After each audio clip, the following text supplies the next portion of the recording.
করবে স্বামী স্ত্রী দুইজন মিলে আজকে সিদ্ধান্ত নাও, রাত 10টায় ঘুমিয়ে যেতে হবে, রাত 2টা 3টায় উঠতে হবে। আয়েশা রাদিয়াল্লাহু তাআলা আনহা বলেন, কারণ নবী সাল্লাল্লাহু আলাইহি সাল্লাম ইসাল্লি 11 রাকা মিন ক্বাবলাই ইয়াফরাকা মিন সালাতিল ইশা ইলাল ফজর। এশার সালাত থেকে নিয়ে ফজরের সালাত পর্যন্ত এই লম্বা সময়ে আল্লাহ নবী 11 রাকাত সালাত আদায় করতেন।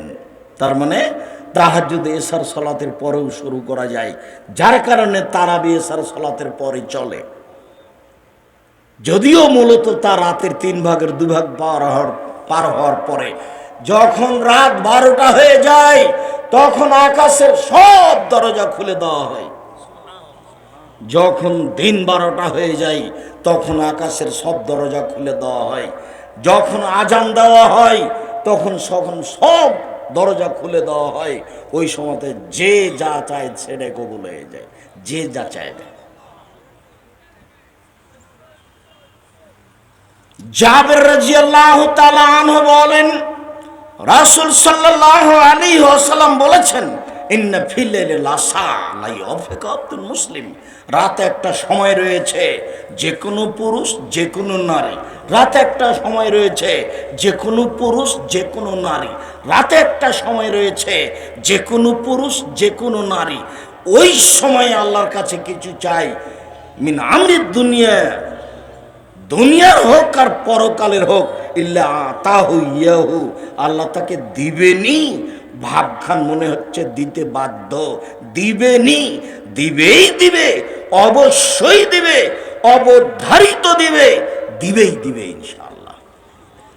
আপনি বুঝতে পারেন না, 2013 সালের 24 আগস্ট রোজ মঙ্গলবার 11টার সময় আপনার বাড়িতে হাঁটাবো, হাঁটাবো রূপগঞ্জ নারায়ণগঞ্জ মাঠে বলেছিলাম আমার হাতে টাকা নেই, কথা সত্য, এখানে প্রতিষ্ঠান করবে, এ কথা সত্য। আপনি দেখে আসেন তো, জামিয়া সালাফের রূপগঞ্জ নারায়ণগঞ্জ ঢাকা প্রায় 50 বিঘা জমির উপরে অবস্থান করে। আমি তো একজন ভিক্ষুক মানুষ, আমি হচ্ছে কচুর পাতার পানি, যে কচুর পাতার পানি থাকে একটু বাতাস আসলে টলমল করে পড়ে। আমি কোটি টাকার ব্যবসাও করি না, আমি কোনো দলও করি না, না আমার কোনো বংশীয় ক্ষমতা আছে, না আমার কোনো দলীয় ক্ষমতা আছে, না আমার কোনো বড় না ব্যবসা আছে, কিছুই না, একটা নিঃস্ব মানুষ। 4000 ছেলে মেয়ে, 2টা প্রতিষ্ঠানে 350 এতিম, 500 জন অসহায়। 4000 ছেলে মেয়ে ভিন্ন ভিন্ন জায়গায় পড়াশোনা করছে, সবার থাকা খাওয়া ভিন্ন, মেয়েদের ভিন্ন ছেলেদের ভিন্ন। আপনার বাড়ির পাশে সামনে বৃহস্পতিবার শুক্রবার সম্মেলন, জানি না আপনি যাওয়ার জন্য প্রস্তুত আছেন কিনা। থাকা তো উচিত।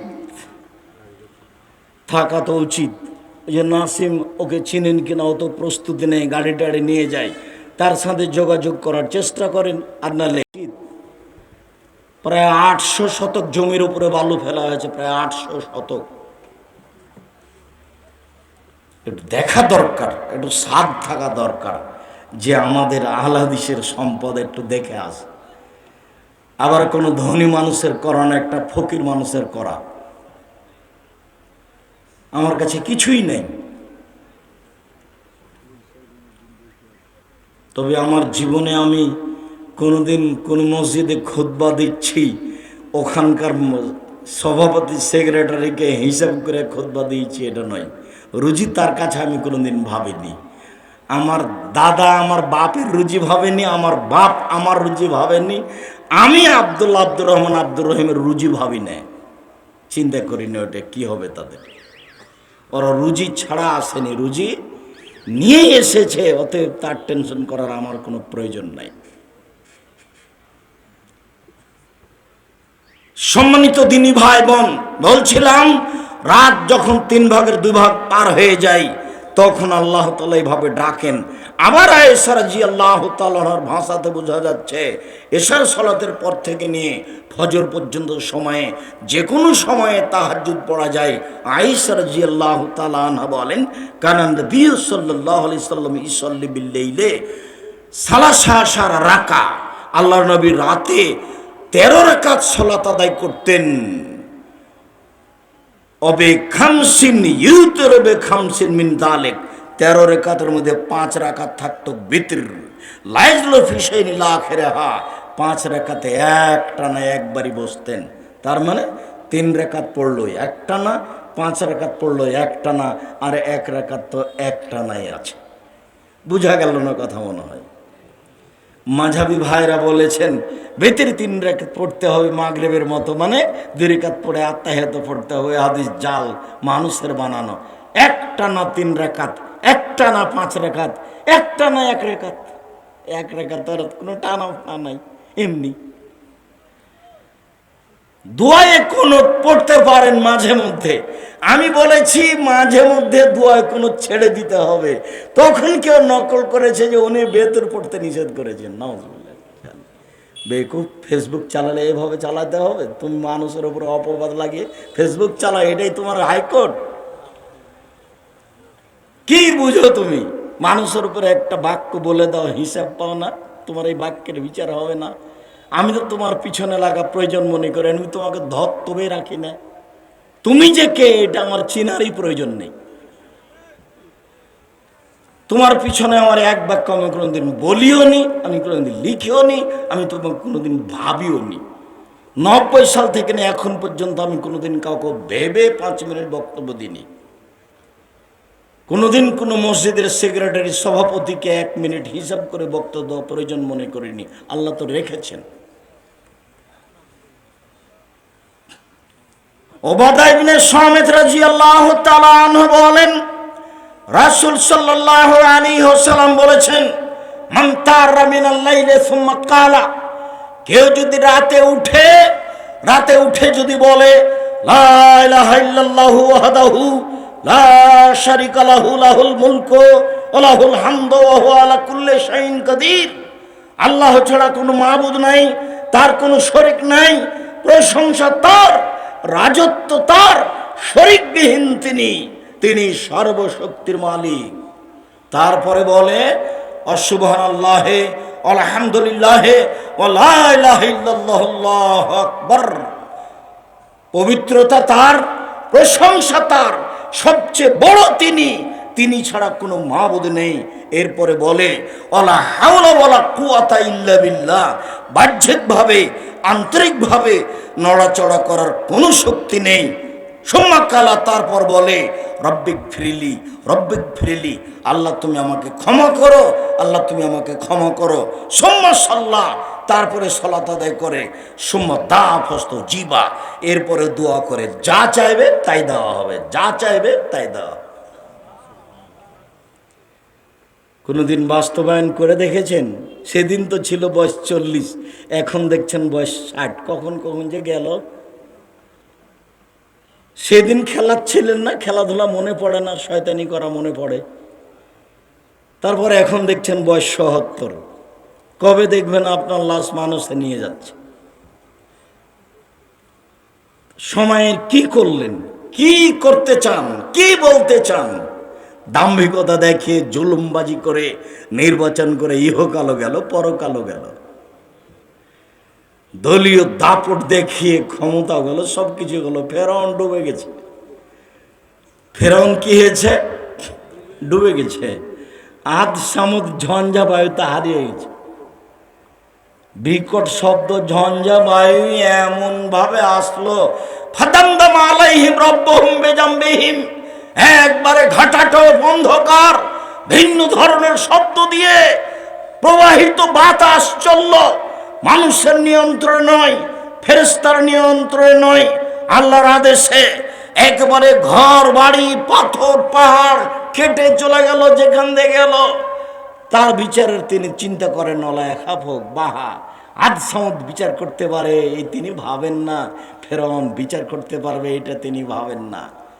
সময় তো চলেই যাবে, ফেরাউন ডুবে গেছে। নূহ আলাইহিস সালাম 900 বছর বয়স পাওয়ার পরেও, 1000 বছর বয়স পাওয়ার পরে চলে গেছে। আর আমার তো বয়সের সীমা 60 থেকে 80। তা আমি কেন এত ভুল বুঝে বসে আছি? ভুল হচ্ছে সম্মানিত দিনী ভাই বোন, একটু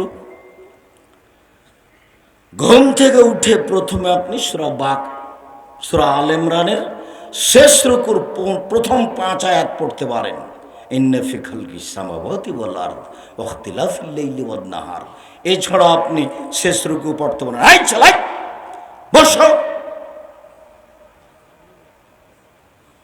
আমিও বক্তব্যের শেষে চলে এসেছি।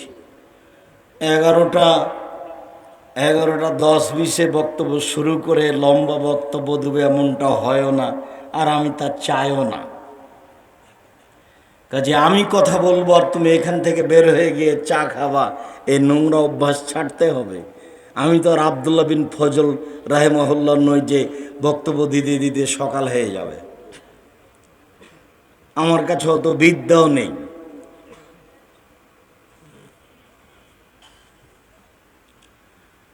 আব্দুল্লাহ ইবনে আমর ইবনে আস রাদিয়াল্লাহু তাআলা আনহু বলেন, রাসূল সাল্লাল্লাহু আলাইহি ওয়াসাল্লাম বলেছেন, মান কামা বিআশরি আয়ালাম ইউক্তাব মিনাল গাফিলিন। কেউ যদি রাতে উঠে 10 আয়াত পড়ে, কেউ যদি রাতে উঠে 2 রাকাত সালাত আদায় করে 10 আয়াত পড়ে, তাহলে সে গাফেলদের অন্তর্ভুক্ত হবে না। হাদিস শেষ করি তারপরে।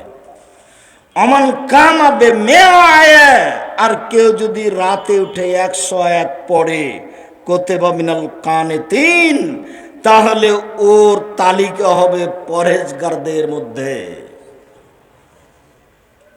অমান কামাবে আলফা কোতেবা মিনাল মুকান্তিরিন, আর যারা 1000 আয়াত পড়তে পারে রাতে, তারা পৃথিবীতে সবচেয়ে দামি মানুষের অন্তর্ভুক্ত, সবচেয়ে দামি। তাহলে সবচেয়ে দামি মানুষের অন্তর্ভুক্তর জন্য কত আয়াত? 1000 রাতে। যারা পরহেজগার মানুষ বলে গণ্য হবে তাদের জন্য কত? 100 আয়াত। আর আমি গাফেল নই এটা প্রমাণ করার জন্য কত আয়াত? 10 আয়াত। তা আমি যে একদিনও পড়িনি, আমি আবার কোনটা? আপনি ধর্ম পাগল পেয়েছেন, মনে করছেন যে বক্তা বক্তব্য দিতে এসেছে, ভালো খাওয়ালাম, টাকা পয়সা নিয়ে যাবে, আমিও শুনলাম, কি যে বললাম আর কি যে করল, দেখি সকাল হয়ে গেছে। এটা মনে করিয়েন না, কথার দাম দেওয়া শিখিয়েন।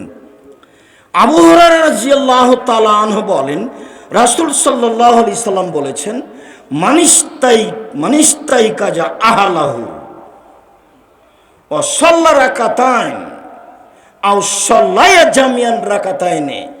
কেউ যদি রাতে নিজে উঠে স্ত্রীকে উঠায়, 2 জন মিলে 2 রাকাত সালাত আদায় করে। এই মেয়ে শোনো, উপস্থিত বৈঠকের দিনই মুসলিম বোন, এদিকে খেয়াল করেন তো, কথা বলছেন কেন? এদিকে খেয়াল করেন।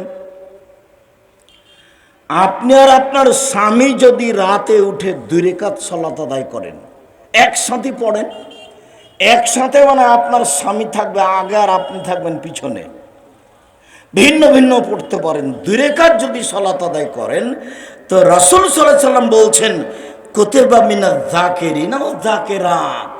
রাতে যারা তাসবিহ তাহলিল জিকির আজকার করে, আপনার নামটা তাদের তালিকায় চলে আসবে। অথচ আপনি তত নন। রাতে তো যারা 1000 আয়াত পড়ে তারা যাকিরাত আর যাকিরিন, কিন্তু আপনি 2 রাকাত পড়েছেন, এই জন্য আল্লাহ বলছেন, যাও যাও ওর নামটা ওতে দিয়ে দাও, হ্যাঁ ফেরেশতারা লিখে দাও, ওই ভালোদের তালিকা দিয়ে দাও। আমি এই কথা বলিনি, এই কথা মুহাম্মদ সাল্লাল্লাহু আলাইহি সাল্লাম বলেছেন। আমার এখানে কিছু করার নেই, আমি জোর করে বলছি এমনটা কথা নাই। আপনি রাতে উঠে 2 রাকাত সালাত আদায় করলে আপনার নামটা ওই তালিকায় চলে আসবে, যারা রাতে ইবাদত করে, তাসবিহ তাহলিল করে, জিকির আজকার করে। আল্লাহ তাআলা আমাদের নবীকে বলছেন, ফাসাব্বিহবে, আল্লাহ তাআলা আমাদের নবীকে বলছেন যে আপনি রাতে উঠুন, ফাসজুদ লাহু ওয়াসাব্বিহু লাইলান তাবিলা, রাতে তাহাজ্জুদ পড়ুন, দীর্ঘ সময় ধরে তাসবিহ তাহলিল করুন। মুহাম্মদ সাল্লাল্লাহু আলাইহি সাল্লাম, আপনি রাতে উঠে তাহাজ্জুদ পড়ুন, জরুরি আদেশ। আপনি দীর্ঘ সময় ধরে তাসবিহ তাহলিল জিকির আজকার করুন। ঘুম থেকে উঠে 2-4 বার কোনোদিন সুবহানাল্লাহ আলহামদুলিল্লাহ বলেছেন? মনে পড়ে মুরব্বী আপনাকে বলছি তাহাজ্জুদ পড়তে শিখেন, একটু চেষ্টা করেন। দাম্ভিকতা দেখে কোনো লাভ নেই। আমার ছেলে এত বড় ব্যবসা করে, আমার ছেলে কোটি টাকা ইনকাম করে, আমার বৌমা ঢাকা বিশ্ববিদ্যালয়ে শিক্ষকতা করে। তার বৌমার কত গল্প আছে। আপনি রাতে উঠে কি বলেন, কবে উঠেন রাতে? রুটিন হতে হবে আজকেই, জরুরি আজকেই হতে হবে এখন। আবু হুরায়রা রাদিয়াল্লাহু তাআলা আনহু বলেন, রাসূল সাল্লাল্লাহু আলাইহি ওয়াসাল্লাম বলেছেন, ইন্নাদ দীন ইসর, দিন সহজ। আব্দুর রাজ্জাক সাহেব, আপনি কি দিন ভারী করে দেখালেন? জি না, দিন সহজ। বরং আমি বলতে চাচ্ছি, আল্লাহ রাসূল বলেন, লাইসুদ দীন ইল্লা গালাবাহু, কেউ যেন দিনকে ভারী মনে না করে নেয়। একদিনই পুরো কোরআন মাজিদ পড়বে, রাতে সিদ্ধান্ত নিয়েছে। আজ থেকে 11 রাকাত সালাত আদায় করবে, সিদ্ধান্ত নিয়েছে। আজকে একবারে সূরা বাকারা পড়বে, সিদ্ধান্ত নিয়েছে। তখন আল্লাহ রাসূল বলছেন, না না না না না, অল্প করে পড়ো। কেন? আহাব্বুল আমাল ইলাল্লাহ ওয়াইন কাল্লা, আল্লাহর কাছে সবচেয়ে প্রিয় আমল ওইটা যেটা একেবারেই কম কিন্তু চলমান আছে। তাহলে আমরা রাতে সালাত আদায়ের জন্য অন্তত আরম্ভ করি কি দিয়ে করব? 2 রাকাত দিয়ে অন্তত চালু করি। গল্প করতে করতে যখন ঘুমাতে যাচ্ছি তখন অজু করে 2 রাকাত পড়ে নি, এটা কিন্তু খুব কষ্টকর। শয়তান বলছে, এই পড়বি না, এই পড়বি না। আর আপনি বলছেন একটু পড়ি। আর শয়তান ভিতরে আছে না, নাফস নাম হচ্ছে নাফস, ইন্না নাফসালা আমারাতু বিসসুয়ে। মানুষের মন মানুষকে পাপের আদেশ করে। দেখতে পান না ছেলেটা কেমন করে মাথার চুল ছোট করে রেখেছে, ওপরেটা ছাতা মনে হচ্ছে। ও পশু হয়ে গেছে, ও ইহুদি খ্রিস্টানদের অনুসরণ করে। প্যান্টটা টাকনুর নিচে আছে, ও পশু হয়ে গেছে, হিসাব নিকাশ না, এমনিতেই চলে গরু ছাগলের মতো। অথচ আমার প্রত্যেকটা কর্ম ইহুদি খ্রিস্টানদের বিরোধী হতে হবে। বাংলাদেশ এমন একটা দেশ যার অফিস আদালত কোর্ট কাছারি শিক্ষা প্রতিষ্ঠান দোকান পাট বাড়ি ঘর সব ইহুদি খ্রিস্টানদের দিয়ে সাজানো, ওদের নিয়ম দিয়ে সাজানো, ওদের কৃষ্টি কালচার দিয়ে সাজানো। তাই তো রাস্তার গাড়িটাও বাম দিকে যায়। সৌদি আরবে যান, গাড়ি ডান দিকে যায়। আর বাংলাদেশি গাড়ি কোন দিকে যায়? বাম দিকে যায়। সবটাই উল্টা। খাতা খান বানা আছে ইহুদিদের নীতিতে। আমি যখন শক্তভাবে বলেছি, কাজী সাহেব আপনি যে খাতাতে 4 জন সাক্ষী দিয়ে রেখেছেন, তা আপনি বিবাহ মানে কি জেনা প্রমাণ করছেন নাকি? তা আপনার খাতায় 4 জন সাক্ষী কেন? খাতাটা দিয়ে টয়লেট পেপার হিসেবে ব্যবহার করতে হবে। তখন কাজী সাহেব এমন খেপে গেছে, হ্যাঁ আপনি এই কথা বলেন মানে? আমি দুঃখিত, আমি কোনোদিন অপ্রয়োজনীয় বাক্য বলিনি। বিবাহে 2 জন সাক্ষী লাগে, কিন্তু আপনার খাতাতে কয়জন সাক্ষী আছে? 4 জন। আবার বলছে মহিলাদের পক্ষ থেকে 2, ছেলেদের পক্ষ থেকে 2, মানে গন্ডগোল এখনই লাগাচ্ছে। অথচ আল্লাহ রসুল বলছেন যে পক্ষ নয় গো, পক্ষ নয়। বিবাহ জায়েজ হওয়ার জন্য 2 জন সাক্ষী লাগে, আর বাপকে লাগে। ওটা পক্ষ নয়। না বুঝাতে পারলাম না মনে হয়? সাক্ষী পক্ষ নয়। বিবাহ জায়েজ হওয়ার জন্য কি লাগে? 2 জন সাক্ষী লাগে। বিবাহ জায়েজ হওয়ার জন্য কাকে লাগে? বাপকে লাগে। কোর্টের বিবাহ বাতিল, কোর্টের বিবাহ বাতিল। হাজারো লাখো মেয়ে বাড়ি থেকে বের হয়ে বিবাহ বসেছে। 7 ছেলের মা হলে সব ছেলে অবৈধ জারজ সন্তান। ছেলেকে বৈধ করতে হলে আবার বাপকে বিবাহ পড়াতে হবে। আব্দুর রাজ্জাক সাহেব, আমার বাপ মারা গেছে, আমরা বের হয়ে বিবাহ বসেছিলাম, তাহলে তোমার ভাইকে দিয়ে বিবাহ পড়াও, তোমার চাচাকে নিয়ে আসো, কালকে আসো জামিয়া সালাফের রূপগঞ্জ নারায়ণ ঢাকায়, আমি তোমার বিবাহ পড়িয়ে দেবো, তোমার ভাইকে নিয়ে আসো। তোমার ভাই তোমার অভিভাবক, তোমার বাপ তো কবে মরে গেছে, সংসার বাতিল আছে। এমন কোনো মায়ের বেটা পৃথিবীতে জন্ম নেবে না কিয়ামত পর্যন্ত যে এই বিবাহ বৈধ করতে পারে। আমি না করিনি, এটা মোহাম্মদ সাল্লাল্লাহু আলাইহি ওয়াসাল্লাম না করেছেন। বলে ফেকার বইয়ে লেখা আছে। আরে ফেকার বইয়ে তো লেখা আছে যে একটা মানুষ রাস্তাতে হাঁটতে হাঁটতে একটা মহিলাকে বলছে এইটা আমার বউ। তখন দুইজন সাক্ষী বলছে হ্যাঁ আমরা সাক্ষী আছি, ঠিকই তোমার বউ, বিবাহ হয়ে গেছে। তাহলে তার বাপকে লাগবে না কোর্টের বিপদে, এভাবেই চলছে। খালি আপনি বলবেন এটা আমার বউ, দুইজন সাক্ষী বলবে হ্যাঁ আমরা সাক্ষী দিচ্ছি তোমার এটা বউ, হয়ে গেল। আর আল্লাহ নবী বলছেন হবে না সেইটা। সম্মানিত দিনী ভাই বোন, বলছিলাম দিন সহজ কঠিন নয়। তারপরে বলছেন ফাসাদ্দেদু, মধ্যম পন্থায় অবলম্বন করো, ইবাদত করো। ওয়াকারিবু, পরিমিত ইবাদত করো, মানান মতো করো, অন্তত 2 দিয়ে চালু করো। ওয়াবশরু, পরস্পরের সুসংবাদ দাও, কেউ কাউকে ভীতির মধ্যে ফেলো না। তাহাজ্জুদ পড়া শুরু করছো, তাহাজ্জুদ পড়বে 80 বছর বয়সে, এ কথা বলো না। পরস্পরে বলো পড়ো না, চালু করো না, দেখা যায়। আরে আব্দুর রাজ্জাক সাহেব বললেন 1 মিনিটে সূরা ইখলাস 3 বার পড়লে 1 বার কোরআন মাজিদ পড়ার সমান নাকি ব্যাগ ভরে নিই নে। তো কেউ কেউ মানা করছে ব্যাগ ভর্তি করে নেন।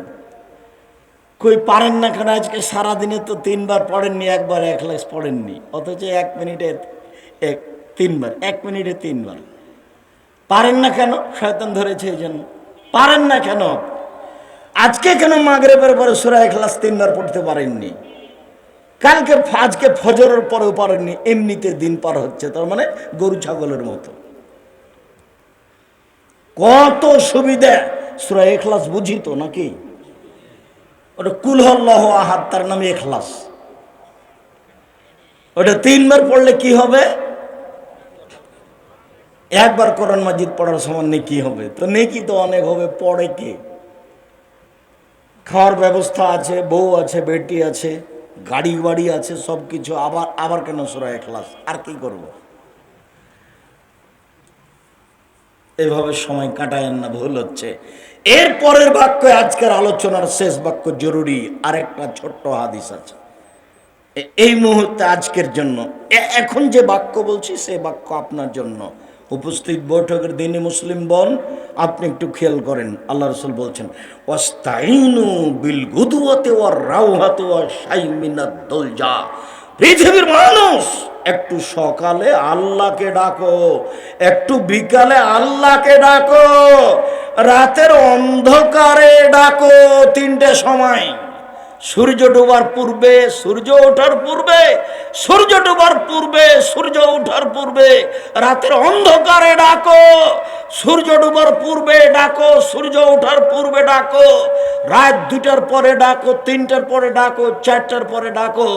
3 বার আল্লাহকে ডাকো, যাহাই বলিবে তাহাই শুনিবে। শোনার জন্য তিনি প্রতীক্ষমান রয়েছেন। ও আমার দাস দাসী শোনো, তুমি যেভাবে ডাকো আমি সেভাবে থাকি, তুমি যেভাবে আশা পোষণ করো আমি সেভাবে পূর্ণ করে থাকি। আদমের ছেলে মেয়ে শোনো, তুমি যেভাবে ডাকো আমি সেভাবে থাকি, তুমি যেভাবে আশা পোষণ করো সেভাবে আমি পূর্ণ করে থাকি। আদমের ছেলে মেয়ে শোনো, আমার কাছে সবচেয়ে প্রিয় কাজ হচ্ছে চাওয়া। আমার কাছে চাইলেই খুশি হই আমি। শোনো, হজ করো কষ্ট করে, 4 লক্ষ টাকা খরচ করে, আমাকে অত ভালো লাগে না। রমজান মাসে সিয়াম পালন করে, ইবাদতের জগতের সবচেয়ে দামি ইবাদত, তারপরে আমাকে অত ভালো লাগে না। 5 ওয়াক্ত সালাত আদায় করো, ইবাদতের জগতে ভিন্ন ধরনের ব্যতিক্রম ইবাদত সালাত, ওটা নাই, তখন কিছুই নেই, এরপর আমাকে অত ভালো লাগে না। যখন তুমি আমাকে বলো যে আল্লাহ আমার ভ্যানটা ঠিক করে দাও, তখন আমি খুশি হয়ে যাই। ঠিক বলেছে, ঠিক বলেছে, আমি তোমার ভ্যান ঠিক করতে পারি, পৃথিবীর কেউ পারে না। বাক্যটা এভাবে, লাইসা শাইউন আকরামু ইনদাল্লাহি মিনাস সাওয়ালি মিনাদ দুআ। দুয়ার চেয়ে, চাওয়ার চেয়ে আল্লাহর কাছে পৃথিবীতে কোনো বস্তু প্রিয় নেই। আল্লাহর কাছে সবচেয়ে প্রিয় কি বলেন তো দেখি? চাওয়া, দোয়া করা, আল্লাহ এটা করে দাও। আমি বলিনি, আমি অনুবাদক, আমি একটু সময় উল্লেখ করলাম, তার কথাটা বলে দিলাম। সেটা হলো সূর্য ডুবার আগে। এটা খুব কঠিন। কেন? এটাই তো আড্ডা পিটার সময়। দুপুরে খেয়ে একটু শুয়েছিলাম, আসরের সলাত আদায় করে বের হয়েছি, একটু চা খেতে হবে, মানুষের সাথে বসে থাকতে হবে, গল্প করতে হবে, আড্ডা পিটতে হবে। এই সময়ে কি আর জিকির আজকার করা যায়? এটা খুব কঠিন। সূর্য ডুবার পূর্বে খুব কঠিন। সূর্য ওঠার পূর্বে কিছু পারা যায়, তবে ঘুমাতে হবে। কেন? রাত 2টায় ঘুমিয়েছি, এখন ফজরের সলাত আদায় করেছি, কোনো রকমে ধনী মানুষ, এখন ঘুমিয়ে যাব, 10টায় উঠব। ফজরের সলাতের পরে ঘুমিয়ে যাব, কটায় উঠব? তো 10টায় উঠব। তখন আল্লাহ রসুল বলছেন, না না না না না, ফজরের সলাত আদায় করে সূর্য ওঠা পর্যন্ত ডাকো। মনে হয় সময় আমি ভাগ দেখাতে পারলাম না। আপনি মনে করেন তো কোন কোন সময় বললাম? সূর্য উঠার আগে আর সূর্য ডুবার আগে। তাহলে কখন হচ্ছে? মাগরিবের আজান হওয়ার 15-20 মিনিট পূর্বে ডাকতে হবে। 5-10 মিনিট আজান হবে, তার পূর্বে 5-10 মিনিট, 20 মিনিট, আধা ঘন্টা, যার যা কুলাই। বুঝাতে পারিনি? আর ফজরের সলাত আদায় করে এই যে সূর্য উঠতে 20 মিনিট দেরি আছে, আধ ঘন্টা দেরি আছে, 15 মিনিট দেরি আছে, এটা সময়। আর কিভাবে আমি বলতে পারি? আমি তো মনে হয়েছে বলেছি, বুঝেছি, আপনি বুঝতে পেরেছেন। আর রাতের কিছু অংশ, সেটা 1টার পরে হতে পারে, 2টার পরে হতে পারে, 3টার পরে হতে পারে। ঘুম ভাঙলে উঠবেন, উঠে আকাশের দিকে তাকাবেন। ইন্না ফি খালকিস সামাওয়াতি ওয়াল আরদি ওয়াখতিলাফিল লাইলি ওয়ান নাহার। এই রাতের দিনের পরিবর্তন আল্লাহর ক্ষমতায় হয়। কি বিশাল আকৃতিতে আকাশ জমি। আয়াতটা পড়েন, আল্লাহ নবী এভাবেই বলেছেন, আপনার দিন এমনি কাটে। সূরা আল ইমরানের শেষ রুকুর প্রথম 5 আয়াত মনে থাকবে না মনে হয়? যদি নাও থাকে তো এদেশে একটা বই পাওয়া যায়, বইয়ের নাম কে বড় লাভবান। এদেশে একটা বই পাওয়া যায়, আইনে রাসূল সাল্লাল্লাহু আলাইহি ওয়াসাল্লাম 2 অধ্যায়। এদেশে একটা বই পাওয়া যায়, বইয়ের নাম উপদেশ। নাম শোনেননি মনে হয়? ও বইওয়ালা কত টাকা নিতে পারে আমার কাছে অনুমান? 2-1 হাজার। তাহলে তো জটিল নয়। আবদুল্লাহর বইটা কিনলে না হয় 250 টাকা নেবে। এই ছেলে মিন্নাতুল বাড়ির দাম কত গো? 250। বাপরে বাপ, আবদুল্লাহর বইটা কিনতে চাচ্ছি। আবদুল্লাহর বই আমিও পড়ি, আপনিও পড়েন, আপনিও দোয়া করেন, আমিও দোয়া করি। দোয়া তো তার জন্য করতে পারি, ওটা জাতির সম্পদ, সবাই দোয়া করি। সংকীর্ণতা যদি আপনার মনে আসে, তাহলে আপনি বিপাকে পড়ে গেছেন। আপনি আমাকে বলেন, আব্দুর রাজ্জাক সাহেব, আমার ছেলেটার জন্য দোয়া করেন, ভাবে তা মূল্যায়ন করবেন। আল্লাহে আল্লাহর কসম, আল্লাহে আল্লাহর কসম, আল্লাহে আল্লাহর কসম, 90 সাল থেকে না এখন পর্যন্ত না অপ্রয়োজনীয় বাক্য মুখে বলেছি, না অপ্রয়োজনীয় বাক্য কলমে লিখেছি। কলমে কোনোদিন লিখিনি, মুখেও কোনোদিন বলিনি। জাতিকে ফাঁকি দিয়ে পরকাল হারাতে রাজি নই। কোনোদিন আপনার সামনে অপ্রয়োজনীয় বাক্য নিয়ে দাঁড়াইনি। আপনি অনুকূলে থাকলেও না, আপনি প্রতিকূলে থাকলেও না, কিছুই না। কোনোদিন হিসাব করিনি। একটা পদক্ষেপ নিজ সুবিধা ভোগ করবে এই জন্য ফেলেনি। আপনাকে 10 টাকা দিতে হবে, এই হিসাবে আমাকে বক্তব্য দিতে হবে, এরকম কাজ আমি করিনি। আল্লাহর কসম, 90 সাল থেকে না আমি কারো কাছে পথ খরচ পাথেও চাইনি। আল্লাহর কসম, 90 সাল থেকে না এখন পর্যন্ত আমি আমার পরিচয় দিইনি। কেউ যখন চাপ দিয়ে বলেছে যে আপনি কি পড়াশোনা করেছেন একটু বলেন না, লিখতে চাই, তখন আমি বলেছি আমার নাম আব্দুর রাজ্জাক, আর আমার বাপের নাম ইউসুফ। বাপ বেটা মিলে আব্দুর রাজ্জাক বিন ইউসুফ। এর চেয়ে পরিচয় আমি বেশি পেশ করিনি। বুঝলাম না আপনি একটা দুয়ার বই না কিনে কি ফাঁকি দিলেন আমাকে। মাসিক আল ইহতেশাম পত্রিকা 50টা প্রশ্নের উত্তর দিয়ে, 10 জন মুফতি দিয়ে, 14 জন লেখক দিয়ে, লক্ষ লক্ষ টাকা খরচ করে আপনার সামনে দিতে চাইলাম। আপনি 25-30 টাকা দিয়ে মাসিক আল ইহতেশাম প্রতি মাসে নিতে পারলেন না। এটা তো নরসিংদী জেলা, আপনাকে আমি কষ্ট দিইনি। জামিয়া সালাফিয়াতে প্রতি মাসে 24 লক্ষ বেতন লাগে। আপনার কত টাকা তা আমার জানা নাই। আপনার বাড়ির পাশে এখানে আপাতত 600 শতক জমি কিনা হয়েছে, আরো 600 শতক কিনবো ইনশাআল্লাহ। জানি না আপনি কিভাবে অংশগ্রহণ করেন। আপনার বাড়ির পাশে মসজিদ নির্মাণ হতে যাচ্ছে 200 শতক জমির উপরে, যার একতলাতে 10,000 মানুষ সালাত আদায় করতে পারবে ইনশাআল্লাহ। জানি না আপনি দেখতে যান কিনা, জানি না আপনি 10 টাকা দিয়ে অংশগ্রহণ করেন কিনা।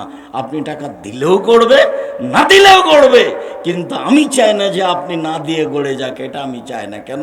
আমার এটা দৃঢ় বিশ্বাস কাজ করে, পতিতালয়ের মহিলা যদি কুকুরকে পানি পান করে জান্নাত পেতে পারে, আমি জামিয়া সালাফে 10 টাকা দান করে জান্নাত কিনবো ইনশাআল্লাহ। এটা আমার দৃঢ়তা কাজ করে। আমি ফাঁকি দিয়ে কোনো কাজ করিনি। শিক্ষক শিক্ষিকা যারা আছে তারা যথাসম্ভব ভালো শিক্ষক ভালো শিক্ষিকা দেওয়ার চেষ্টা করেছি, এখানে ওখানে সব জায়গাতে। কাজে আপনি সংকীর্ণতা দেখিয়ে কিছু সফলতা অর্জন করছেন এটা আমি মনে করি না। কেন আপনি রাতে একটু ইবাদত করতে পারেন না? কেন আপনি হাত তুলে দোয়া করতে পারেন না? কেন আপনার স্বভাব এত খারাপ যে আপনি 12টা 2টা 3টায় ঘুমান? কেন এই নোংরা স্বভাব? কেন আপনার বড় স্বভাব? কেন আপনার এত কেন আপনার স্বভাব খারাপ? কেন আপনি দোকানে বসে আড্ডা ফিরবেন? কেন আপনি দোকানে বসে ল্যাংটা মেয়ে দেখবেন, চোখ ঠান্ডা করবেন, কলিজা ঠান্ডা করবেন? ল্যাংটা মেয়ে দেখে চক্ষু ঠান্ডা করে, কলিজা ঠান্ডা করে জান্নাত পাওয়া যাবে? জান্নাতের মহিলা দেখা যাবে? এত সহজ জান্নাতের মহিলা পড়ে আছে নাকি? আল্লাহ তাআলা চ্যালেঞ্জ দিয়ে বলেছেন, লাম ইয়াতমিসুনা ইনসুন কাবলাহুম ওয়ালা জান। জান্নাতের মহিলারা এত দামি, এত দামি, মানুষ এবং জিন কোনোদিন তাকে দেখেনি, কোনোদিন স্পর্শ করেনি। তারা ঝিনুকের মতো মুক্তা, আমি তাদের লুকিয়ে রেখেছি। পরহেজগার মানুষের জন্য তারা প্রতীক্ষমান রয়েছে। তারা মহিলা মানুষ। আব্দুল্লাহ ইবনে আব্বাস রাদিয়াল্লাহু তাআলা আনহু বলেন, রাসূল সাল্লাল্লাহু আলাইহি সাল্লাম বলেছেন, আল্লাহ তাআলা বলেন, মানে হাদিসে কুদসি আল্লাহ তাআলা বলছেন, আদাত্তু ইবাদি আলিস সলিহিনা, আমি আমার ভালো বান্দাদের জন্য এমন কিছু প্রস্তুত করেছি মা সামিয়াতুন, কান কোনোদিন শোনেনি, আমার আতায়নুন, চক্ষু কোনোদিন দেখেনি, আমার খাতারা বেকাল ব্যবসার মানুষের অন্তর কোনদিন ভাবেনি যে থাকা খাওয়ার জায়গায় এত উন্নত মানের হতে পারে। না চক্ষু দেখেছে, না কান শুনেছে, না অন্তর ভেবেছে তার নাম জান্নাত। কই সেই জান্নাতের জন্য আমার একটু প্রস্তুতি নেওয়া হয় না? কতবার বললাম যে আপনি দোকানে বসে আড্ডা পিটিয়েন না। আপনি যে দোকানে বসে আড্ডা পিটছেন, ওখানে মানুষের বদনাম হয়। আপনি জান্নাত কিনবেন কি দিয়ে? আর এমনি তো দলীয় সমাজ, বিএনপি আওয়ামী লীগের সমাজ, যারা আলেম ওলামা তারাও দলীয়। একজন এক দলের ও এক দলের শুধু বদনাম দিয়ে, হিংসা দিয়ে পরিপূর্ণ হয়ে আছে সমাজ। দোকানে বসে আর একজনের বদনাম চলে। আপনারা এতে যেখানে মানুষ বসে আড্ডা পিটে সেখানে আর একজনের বদনাম চলে। এখানে ক্ষমতা দিয়ে দেশ চলে, জোরজার মূল্যক তার, জেল দিয়ে, হাজত দিয়ে, পিটিয়ে সব কিছু দখল করে, জমি জায়গা দখল করে সমাজ চলে। সম্মানিত দিনী ভাই বোন, এভাবে জান্নাত পাওয়া যায় না, তা সহজ নয়।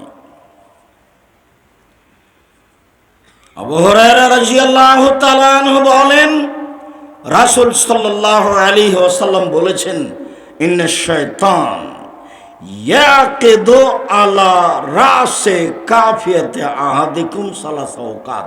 পৃথিবীর মানুষ শুনে রেখো, তোমরা যখন ঘুমাও তখন তোমাদের মাথার চুলে শয়তান 3টে গিরা লাগায়, ওয়ায়াজরিবু আলাইহা, গিরার উপরে এভাবে হাত দিয়ে থাবা মারে আর বলে ফারকুদ আলাইকা লাইলান তাবিল, ঘুমাও রাত লম্বা, ঘুমাও রাত লম্বা, ঘুমাও রাত লম্বা। ফাইনিস্তাই গাজা। এইভাবে করতে করতে কেউ যদি উঠে যায়, ফাযাকার আল্লাহ, তারপর মুখে বলে আলহামদুলিল্লাহিল্লাযী আহয়ানা বাদা মা আমাতানা ওয়া ইলাইহিন নুশুর, ওই আল্লাহর প্রশংসা যে আল্লাহ মরণ দিয়েছিলেন, যে আল্লাহ জীবিত করলেন, সে আল্লাহর কাছে ফিরে যাব। এই বাক্য যখন মুখে উচ্চারণ করে তখন একটা গিরা খুলে যায় এমনিতেই। আইন তাওয়াজ্জা, আর যখন ওযু করে তখন আর একটা খুলে যায়। আইন সাল্লাহ, যখন সালাত আদায় করে তখন আর একটা খুলে যায়। ফাসবাহা নাশিতান তাইয়িবান নাফস, তখন সে খুব উদ্যমশীল হয়ে ফুর্তি সহকারে সকাল করে। ওয়াইল্লা ফাসবাহা খাবিসান নাফসে কাসলানা, আর যদি এমনটা না হয় তো দেখা যাবে 7টা-8টার দিকে উঠছে একবারে অলস হয়ে, জঘন্য মুখখান নিয়ে কেমন কেমন করে, মুখখান খাসটা হয়ে আছে। সে একটা আপনি নিয়েছে, ব্রাশ নিয়েছে, তাতে কিছু পাউডার নিয়েছে, দাঁত ঘষার, মুখখান ভ্যাংচা হয়ে আছে। কেন? শয়তানার মুখে আর কানে পেশাব করে দিয়েছে। হাদিস বুখারী মুসলিম, আল্লাহ রাসূল বলছেন শয়তানার কানে মুখে পেশাব করে দিয়েছে। ও তো আর বুঝতে পারে না, ও তো রাত 2টায় শুয়েছে, ল্যাংটা মেয়ে দেখে আবার সকাল 8টায় উঠছে, তো পশু প্রাণীর মতো, গরু ছাগল। সম্মানিত দিনী ভাই বোন, আপনার জন্য এসেছি। আজ থেকে আপনাকে পরিবর্তন হতে হবে, আপনি মনে কিছু নিয়েন না। আবু হুরায়রা রাদিয়াল্লাহু তাআলা আনহু বলেন, রাসূল সাল্লাল্লাহু আলাইহি ওয়াসাল্লাম বলেছেন, এনজেল রব্বুনা তাআলা ইলা সামাই দুনিয়া হিনা ইয়াবকা সুলুসুল লাইলিল আখিরা, যখন রাতের 3 ভাগের 2 ভাগ পার হয়ে যায় তখন আল্লাহ তাআলা সপ্তম আকাশ থেকে প্রথম আকাশে নেমে আসেন। প্রথম আকাশে নেমে এসে বলেন, মায়াদুনি ফাস্তাজিবা লাহু, হে পৃথিবীর মানুষ, কে আমাকে ডাকে আমি তার ডাকে সাড়া দিব। মায়া শুনেন ফাউতে হো, কে আমার কাছে কিছু চাই, যে যা চাই আমি তাকে তাই দিয়ে দেবো। মায়াস্তাক ফিরুনি ফাঁক ফেরালাহু, কে আমার কাছে ক্ষমা ভিক্ষা চাই আমি তাকে ক্ষমা করে দিব। আল্লাহ প্রথম আকাশে নেমে এসে চিৎকার করেন, আর আমি খাকসার সাধারণ মানুষ, 2টার সময় ঘুমিয়েছি, 8টা পর্যন্ত ঘুমিয়ে থাকি, আমি আল্লাহর ডাকের কি সাড়া দিব? আমি তো গরু ছাগলের মতো। গরু ছাগলের তো কোনো হিসাব নিকাশ নেই, আমিও তো তাই। রাত 12টা পর্যন্ত মানুষের বদনাম করে, 2টা পর্যন্ত মানুষের বদনাম করে, নগ্ন নারীকে দেখে, যে না দেখে মোবাইল বন্ধ করে শুয়েছি। মোবাইল বন্ধ নয়, চলতেই আছে। এই বোকা ছেলে, তোমাকে বলে যাচ্ছি, জীবনে কোনোদিন আর ওই বড় মোবাইল সাথে রাখবা না। ও তোমাকে ধ্বংস করেছে, তোমার বাপকে ধ্বংস করেছে, তোমার মাকে ধ্বংস করেছে, তোমার বোনকে ধ্বংস করেছে, তোমার জাতি ধ্বংস করেছে। আজ থেকে তুমি ও মোবাইলে পেশাব করে দাও। উপস্থিত বৈঠকের দিন মুসলিম বোন আপনাকেও বলছে, এই মেয়ে, তোমাকেও বলছি, তোমার হাতে বড় মোবাইল কেন? তুমি কি করো ওটা দিয়ে? কি করো? আমি তো মানুষের কাছে ভিক্ষা চেয়ে প্রতি মাসে 24 লক্ষ টাকা মানুষকে বেতন দিই, লক্ষ লক্ষ কোটি কোটি টাকার জমি কিনা লাগে, বাড়িঘর করা লাগে, তবু আমার কাছে একটা এমনি মোবাইল আছে, রিং হইলে আমি অন করতে পারি। এর চেয়ে আমার কাছে কিছু করার নেই। যদি এই জমি জায়গার ব্যাপার না থাকতো, প্রতিষ্ঠানের ব্যাপার না থাকতো, আমি কোনোদিন তাকে তাকেও দেখতাম না। কই আমাদের তো হাট বাজারে না গেলেও চলে, কোনোদিন আমাদের বাড়ি থেকে কেউ হাটে বাজারে যায়নি। তোমার কেন একটু শরম হয় না? তোমার কেন একটা হায়া হয় না? তোমার কেন একটু লজ্জা হয় না? তোমার কি স্বামী মরে গেছে? তোমার কি বেটা মরে গেছে? তুমি একটা ওই পচা ভ্যানিটি ব্যাগ নিয়ে ঘাড়ে করে চলে যাচ্ছ ফ্যাশন বোরকা পরে। তোমার লজ্জা হয় না কেন? তোমার শরম হয় না কেন? তোমার হায়া হয় না কেন? তোমার জন্য এসেছি আমি, আব্দুর রাজ্জাক বিন ইউসুফ, আমি তোমার দ্বীনি ভাই, আমি তোমার ক্ষতি চাইনি, আর তোমার স্বামী কাপুরুষ, তোমার স্বামী হলো ঘৃণিত পুরুষ। পুরুষ হওয়া লাগে স্বামীকে, ক্ষমতা থাকা লাগে।